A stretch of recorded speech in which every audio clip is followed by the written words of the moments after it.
eto, pa-flight tayo. Pero hindi para sumampa ha. Ipupuntahan kami. Airport tayo. Alright. Kasama ko yung hindi mag-ina. Okay. Tingnan nyo kung saan kami papunta.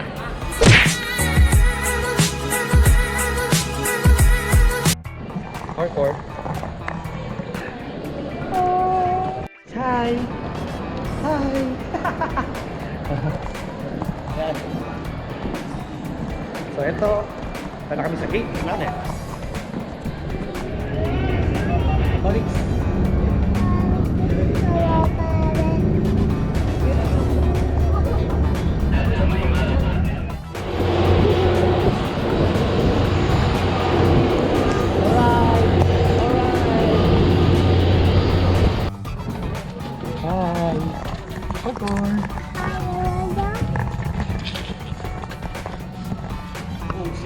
Cebu. Alright.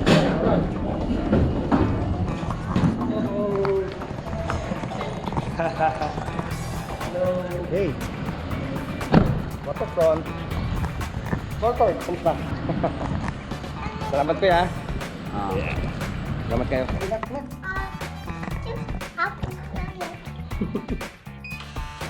Try. Open. Yes. Okay. Welcome to our room. All right. Yay. Yay. And let's check the view. Huh? Oh. Hello, Cebu.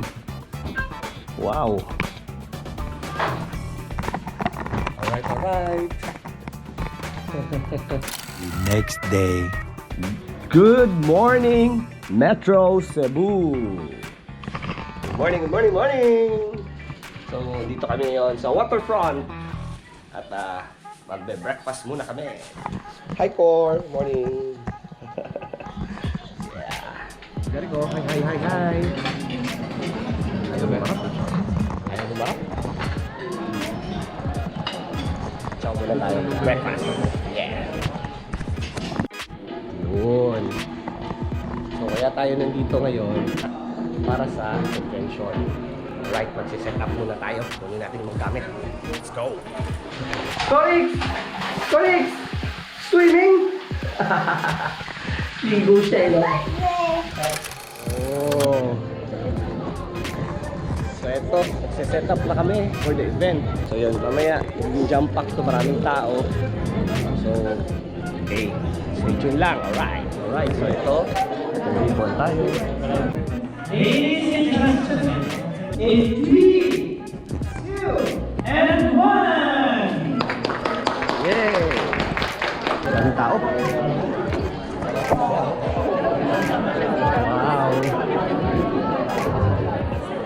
So, ito na. Jump pack. Very nice experience. Oh, sasalpi din tayo. We are now witnessing the entrance. The next day. Okay. Goodbye. Waterfront. Next stop pala, Iloilo. Pero tingnan natin, baka makaikot pa kami. Bye-bye. Yeah. Okay. House of Lechon. Yes. So, hindi natin palalagpasin, no? Kasi nandito tayo sa Cebu. Let's try House of Lechon. Ano? Yun. Wow. Chow muna tayo. Hi. Ayan na. Kain na. Tatlong rice. Yes, tatlong rice. Ayan. Utang Bisaya. Anak. Dami kayo.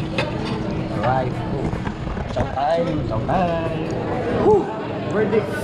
Ang sarap. Grabe. Verdict. The best talaga. House of Lechon. Okay. Bye-bye. Hi, thank you. Thank you. Till next time. Bye-bye. The best. Solved. Alright. Kanina medyo ilo sa dito. Ngayon, di ba kagalaw? Solved na solved. Teka, asan na yung solved? Ayun. Alright, so let's go.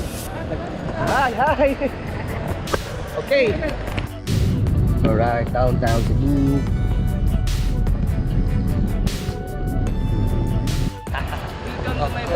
Alright, so shout out tali. Shout out. So hindi pwedeng hindi natin puntahan to, Magellan's Cross. Puntahan natin, pag-picture tayo, silip natin yung loob, no?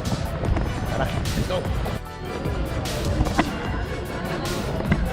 Magellan's Cross. Ano? So, Magellan. Picturean mo to.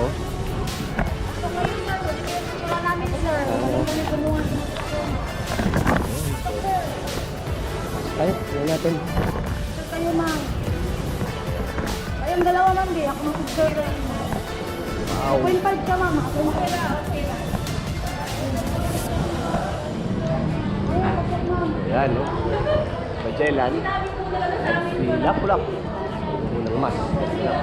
Picture kayo, sir. Ayan, okay, okay. Sorry, hi. Okay tayo. Picture muna kami. Siya market, more blessings silang family, silang pag-travel, nasa hip sila, successful sila sa work sa business. Viva! Pilipinas sa tuloy na malangan ako. Mga sarong sumasangkal, walang pasalamat sa Toronto, more blessings silang pamilya. Ang gawin sila sa finance sa Pinoy Kalansaman, sa anak ng Santo Santo. Viva! Pinoy sa tuloy na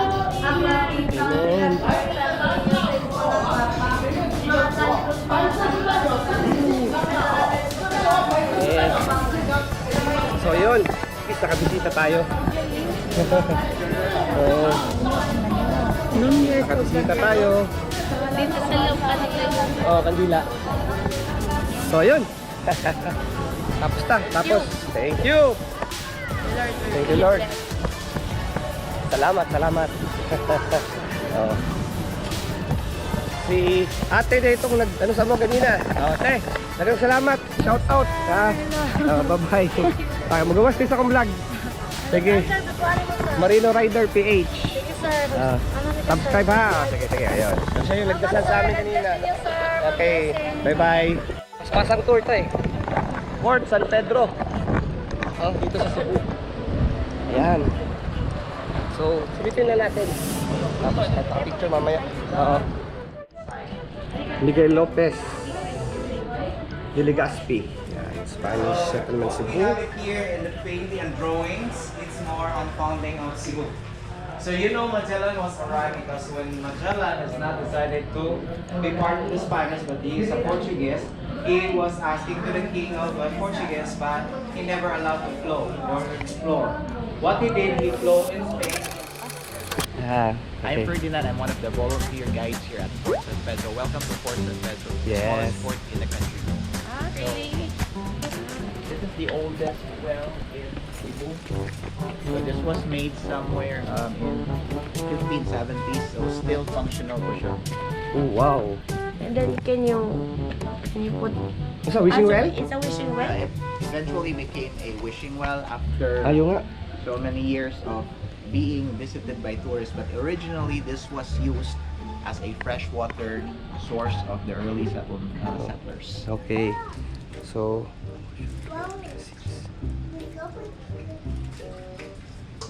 okay. Yay. You drop also, Horix.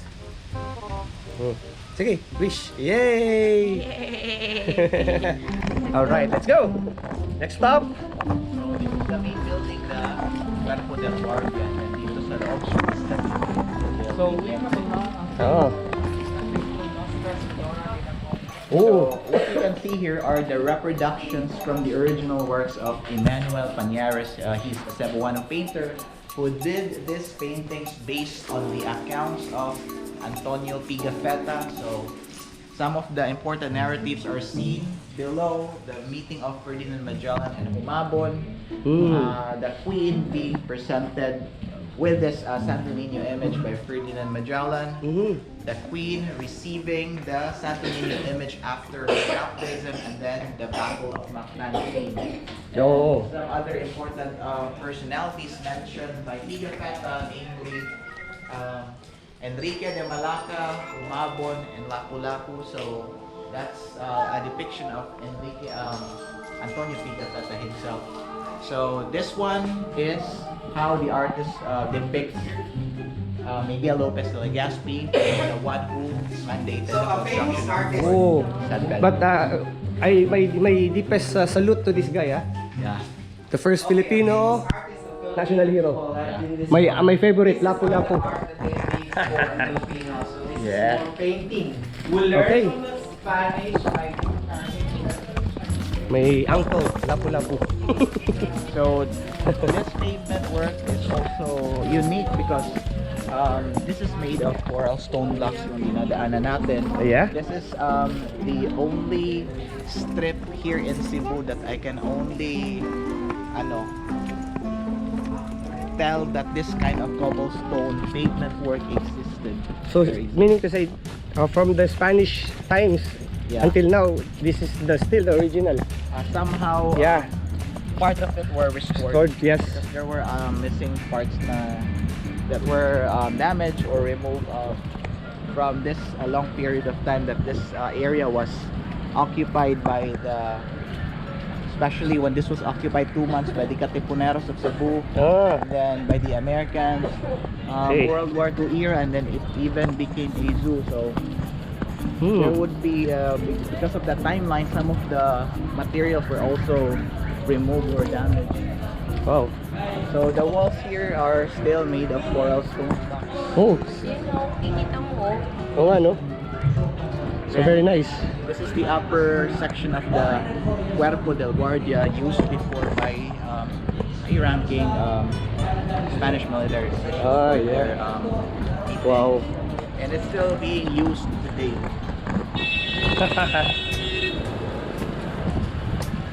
Nice. Really coral, no? The Yeah. pavement. Yes. So if you will visit Vegan, they have this cobblestone work. Yes, yes, yes, yes. It's made of the volcanic material, Mm. volcanic stone material, I guess. And also the ones in Fort Santiago is also made of volcanic stuff. Wow. It's only here in Cebu that I have seen this kind of material used as a cobblestone material. Nice. Tapos, this section is one of the bastions of the fort. Fort San Pedro has 3 bastions.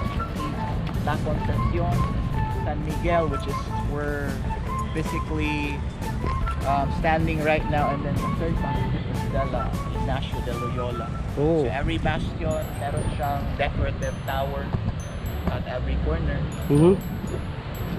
Wow. We can actually now proceed to the third bastion so that we can exit. Yeah, sige, sige. Come on, Parix.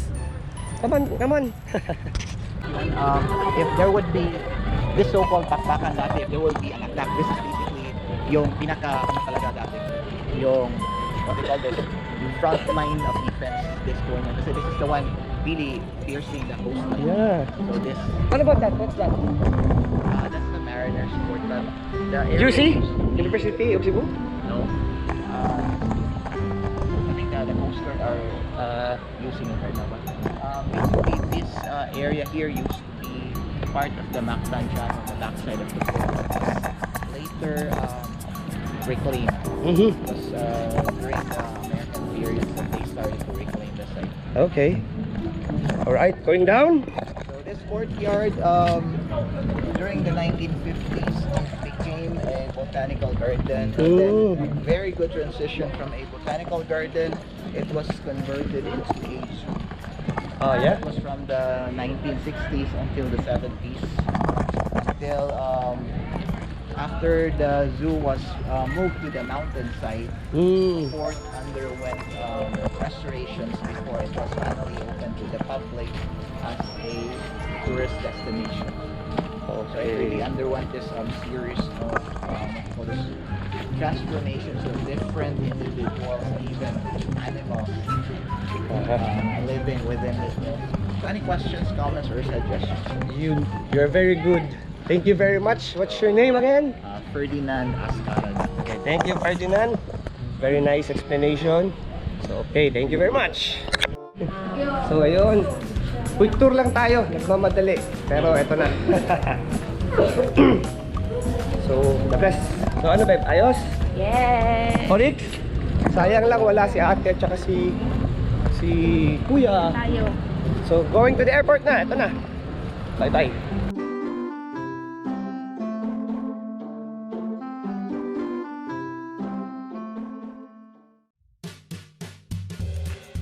Departure, drop off. Bye-bye Cebu. Dagang salamat kay Jubes. Hi. Thank you, Joby. Oo. Sana. Bye-bye Cebu. Hindi nyo sad.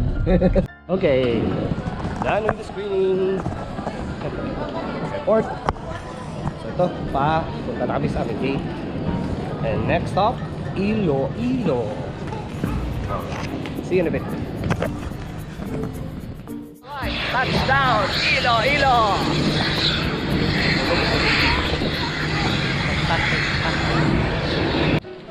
Okay, Iloilo. Ooh. Let's check the view, the room. Ooh. And yeah, wow. Iloilo City. Later that same evening. Oh, first tip ay kuya. Oh, kompleto na. Likot lang yung sa service natin. Ayan, ayan, ayan. Ito. Oh. Alright. Oh, dito. Sakay na kayo. Kompleto na kami. Oh. Hello. Kompleto na. So, bagong gising, hello. Okay. Picture! Kung nagustuhan ninyo ang vlog na ito, pwede po bang paki-like naman ng video? And also, hit subscribe and don't forget to click that bell notification icon para ma-notify kayo if there's new vlogs coming out. O paano, kita-kit sa part 2 ha? Ito pong muli ang inyong lingkod, si Roy the Boy para sa Marino Rider PH na nagsasabing Adios Marinos, daghang salamat, till next vlog. God bless and keep safe always. Goodbye! Yeah!